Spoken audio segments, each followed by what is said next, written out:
আমি আর আমার বন্ধুরা র্যাঙ্ক ম্যাচ খেলছিলাম। হঠাৎ একজন র্যান্ডম প্লেয়ার আমাদের স্কোয়াডে জয়েন করলো। লোকটার নামটা ছিল একদম সাধারণ, না কোনো স্টাইলিশ ফন্ট, না কোনো ব্যাজ শো অফ। দেখেই মনে হলো, কিন্তু শুরু থেকেই সে ভালো খেলতে পারছিল না। লুট নিতে দেরি করছিল, এনিমি দেখলেও শুট করতে দেরি করছিল, বারবার নক খাচ্ছিল। আমার এক বন্ধু বিরক্ত হয়ে বলল, ভাই আপনি কি অনেকদিন পর গেমে ঢুকেছেন নাকি? লোকটা কিছু বলল না।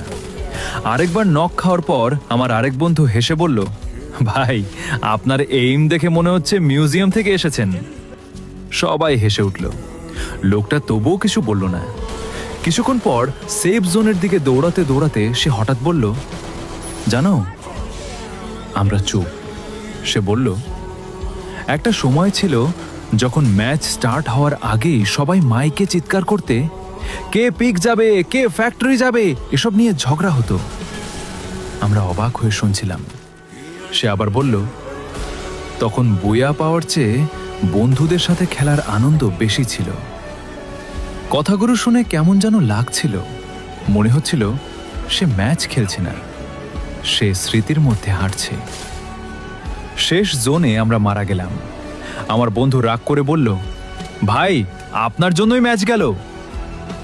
লোকটা কিছুক্ষণ চুপ রইল, তারপর খুব শান্ত গলায় বলল, হয়তো, কিন্তু জানো, আমি আজ জিততে আসিনি। আমরা অবাক। সে বলল, আমি শুধু দেখতে এসেছিলাম গেমটা কতটা বদলেছে। তারপর একটু থেমে আবার বলল, গেমটা বদলেছে ঠিকই, কিন্তু সবচেয়ে বেশি বদলেছে মানুষগুলো। পুরো স্কোয়াড নীরব। সে বলল, একসময় ফ্রেন্ড লিস্ট খুললেই 50 জন অনলাইন দেখতাম। আজ পুরো লিস্ট ঘুরেও একজন পরিচিত মানুষ পাই না। আমার গায়ে কাঁটা দিয়ে উঠল, কারণ কথাগুলো সত্যি ছিল। ম্যাচ শেষ হওয়ার আগে সে শুধু একটা কথাই বলেছিল, তোমরা এখনো একসাথে খেলো, একদিন বুঝবে ওল্ড ফ্রি ফায়ারকে মানুষ মিস করে না, মানুষ মিস করে সেই বন্ধুদের যারা ফ্রি ফায়ারটাকে সুন্দর বানিয়েছিল। তারপর ম্যাচ শেষ। আমরা ফ্রেন্ড রিকোয়েস্ট পাঠাতে গেলাম, কিন্তু সে অফলাইন, আর কোনোদিন অনলাইন আসেনি। কিন্তু আজও মাঝে মাঝে ম্যাচে হারলে তার সেই কথাটা মনে পড়ে।